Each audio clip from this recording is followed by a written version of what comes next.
Legal.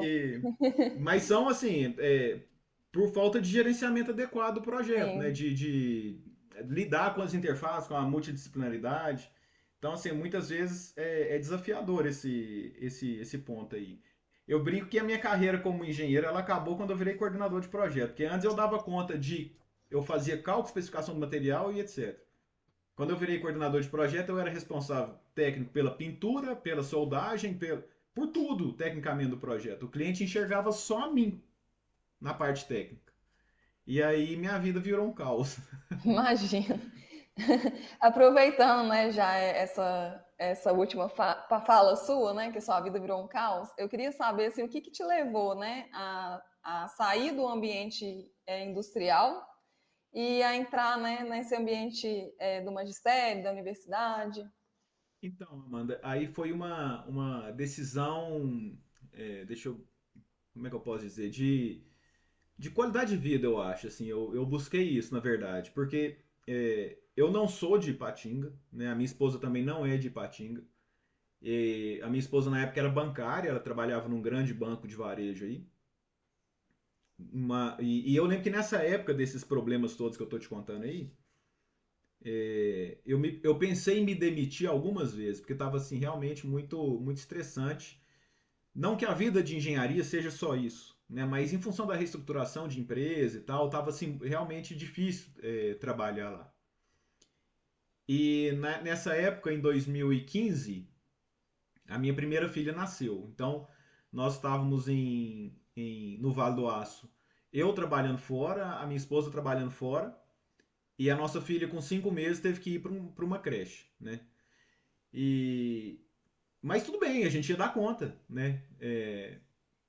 Eu era até uma pessoa que dizia assim, não, todo mundo dá conta, a gente também dá conta. Até com relação a minha esposa trabalhar fora, eu era completamente contra, assim, ela largar o emprego dela para cuidar da nossa filha, né? Só que aí eu não me demiti nessa época, porque eu pensei, pô, eu vou ser um covarde, porque a minha esposa tem um trabalho tão estressante quanto o meu, ou talvez até mais, e eu vou jogar a bomba na mão dela, não. Eu não vou deixar ela sustentar uma casa, não. E aí eu fui me manter, né? Aí um dia que. Foi um outro dia que eu tive Gente, eu tô contando aqui um tanto de história ruim de engenharia, mas parece que é ruim, não é não? É bom. Aprendizado, né, Luiz? Aprendizado, é. E eu lembro que, se eu não me engano, foi esse dia desse problema com os bocais, que eu acabei de contar, que foi o pior dia de trabalho da minha vida, esse dia, assim. Pelo ocorrido e tal. E eu lembro que eu cheguei em casa à noite e a minha esposa falou assim: Olha, abriu uma prova, porque a minha sogra e meu sogro já moravam em Arcos, né? Ah, Parece que vai abrir um Instituto Federal em Arcos e tem engenharia mecânica lá e parece que abriu um concurso para engenheiro mecânico. Eu só, é mesmo? Depois de ter saído de um dia completamente estressante, ela é. Falei, então deixa eu ver esse edital, né? Então naquele dia mesmo eu peguei o edital. Eu lembro que eram 3 vagas na época. e o mestrado, você já tinha acabado? Já tinha acabado. O mestrado eu acabei em 2015. E aí eu li o edital. E aí, assim, o mestrado eu não fiz com a intenção do magistério, mas Aham. sem ele eu não teria conseguido virar professor, né? Então, assim, às vezes vão acontecendo umas coisas na vida da gente que a gente acha que é do nada. Na verdade, não, né? E aí eu separei ali os materiais que eu tinha, né? Da época da minha graduação e do mestrado. Fiz um cronograma de estudos, isso era em agosto, eu acho, a prova seria em dezembro, se eu não estou enganado, alguma coisa assim. E eu lembro que eu tive 3 meses para me preparar para a primeira etapa da prova, e aí foi por isso, assim, eu vim buscando qualidade de vida. Eu né, aí quando eu vim para cá, né, para Arcos, aí a minha esposa tentou transferência para cá pelo banco, não conseguiu, ia demorar muito. Aí ela resolveu abrir mão do trabalho dela. Falou assim: não, não vou sair então do banco, eu não consigo ficar aqui sozinha. E Uhum. você e a Isabela, que é a nossa primeira filha, aí em Arcos. Então ela abriu mão do trabalho dela e veio. E aqui a gente tem uma rede de apoio, né? Assim, então, é, a família dela está bem mais próxima, então já ajuda bastante. E foi uma grata surpresa para mim, porque eu nunca me imaginei sendo professor, sabe? E assim que eu cheguei, comecei a me dedicar e preparar minhas aulas, eu vi que não existe outro emprego melhor do que ser professor. E eu não digo isso pela comunidade, pela comodidade que a comunidade acha que a gente tem. Não é isso.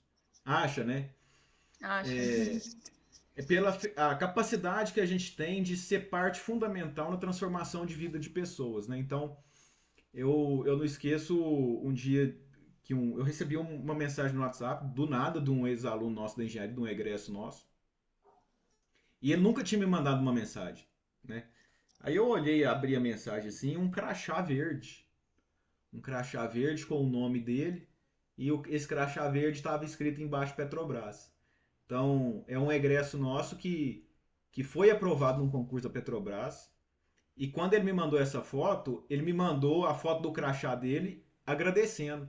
Só, Luiz, por parte, grande parte disso aqui é devido às suas aulas, sua dedicação com a gente, não sei o que, papapá. Então, isso é o mais gratificante, né? Você vê que uma ferramenta de transformação de vidas muito poderosa, essa profissão nossa. Então, a gente tem que ter muita responsabilidade. Quantos alunos, né, a gente recebe em situações muito vulneráveis, né, que não teriam, talvez, um futuro promissor se não tivesse conseguido entrar numa instituição pública de ensino, É, né? acaba sendo isso mesmo. É, e isso me motiva muito. Tem alguns outros casos também, né, de alguns outros alunos da egresso de engenharia que acabam se tornando amigos da gente, né? E eu gosto muito disso. Eu tento levar, né, a aula com a maior tranquilidade possível, com seriedade, com responsabilidade, para passar o que realmente importa para o engenheiro, dentro do conteúdo da disciplina, mas também sem muita rigidez, sabe? Eu acho que o pessoal já está muito. A vida já tá dura demais. Se a gente chegar na escola e Sim, ainda ser mais uma pancada pro camarada, eu acho que não é por aí. verdade. Luiz, aqui, só para a gente finalizar, né? Muito obrigada aí pela sua entrevista. E eu queria que você desse alguns conselhos assim para os nossos alunos, né, que estão entrando na área.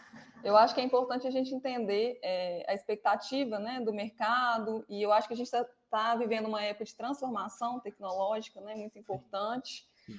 Eu acho que até para a gente, professor, né, eu me pego muito refletindo quais as competências que eu quero que meus alunos adquiram. Aham. E aí eu queria, né, que talvez se você pudesse, né, desse alguns conselhos aí para os nossos alunos de quais as competências técnicas, comportamentais, né, você acha que esses engenheiros que vão sair agora, eu acho que daqui a um ano, né, que eu estou dando essa disciplina para o oitavo período, quais são as competências mesmo assim que você acha que ele deve ter para se Ó, Amanda, preparar?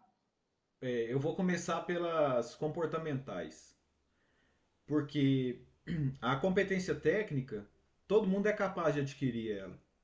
Não que a comportamental não seja, mas a comportamental talvez seja um pouco mais difícil. Então eu digo que se você se dedicar 2, 3 horas por dia naquilo que você quer fazer tecnicamente, você vai ter sucesso naquilo. Então você vai aprender tecnicamente todos os requisitos, né, os pulos do gato, né, que a gente costuma falar. Agora a competência comportamental ela é difícil. Então eu sempre digo o seguinte: vocês, alunos, né, serão contratados pela sua competência técnica.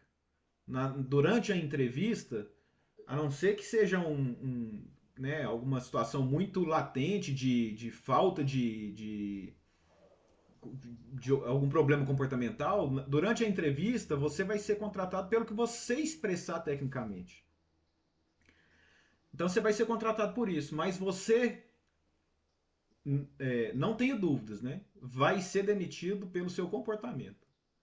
Então você pode ser tecnicamente excelente, mas a indústria ela não quer saber de excelência técnica pura e simplesmente. Ela quer saber também de como você lida com seus colegas de trabalho. E são situações difíceis, viu? São situações em que você vai ser colocado à prova no seu comportamento. Só para contar um caso rápido, teve um outro problema grave na empresa, nessa época eu era engenheiro, eu não era o responsável por aquele problema, mas a fábrica, né, um determinado supervisor da fábrica, queria fazer parecer que a responsabilidade era minha.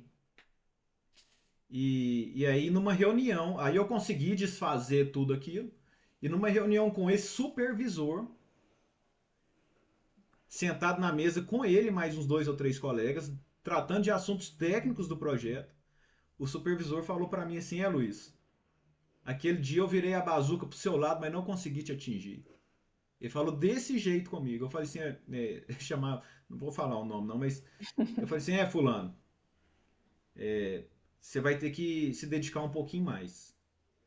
E umas 2 semanas depois desse ocorrido, ele estava demitido. Porque eu tinha poder de demitir ele? Não, de maneira alguma. Não tinha nenhum poder de demitir ele. Mas pelo comportamento dele. Comportamento. E as habilidades técnicas, eu acho que a indústria está esperando, e é o que eu vivi na pele também. Então, por exemplo, né?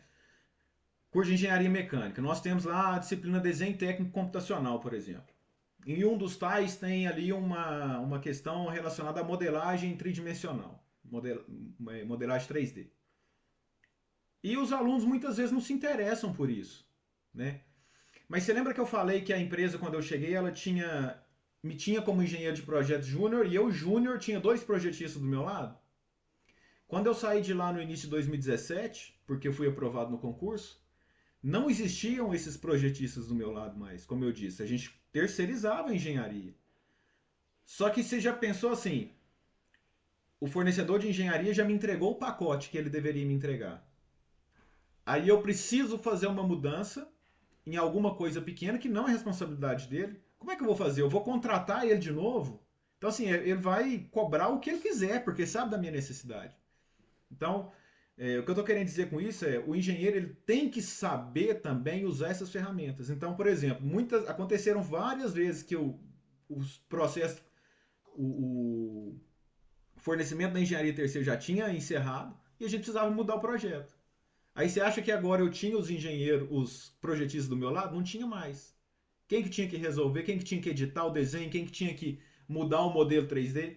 O engenheiro de projeto, que no caso era eu. Então, essas competências, além, é claro, também de o engenheiro mecânico hoje, a mecânica hoje sozinha, ela não faz nada.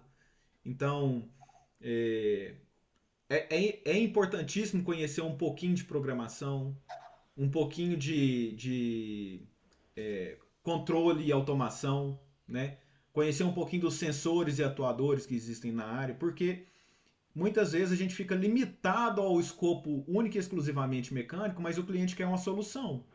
E a solução muitas vezes vai passar por automação, e a gente tem que saber o básico, não para resolver o problema, mas para saber mais ou menos para onde direcionar, né? Então é esse tipo de competência, ser multidisciplinar, não precisa entender de tudo, não, né? Seja especialista em alguma coisa, mas conheça várias Tenha outras, né? noção, né, de cada É, coisa. eu acho que é por aí, viu, Amanda? Certinho. Ô, Luiz, muito obrigada, viu? Acho que a gente já falou bastante, né, sobre muitos tópicos importantes aqui. E é isso, muito obrigada pela sua participação aí. Espero que você esteja de volta logo aí.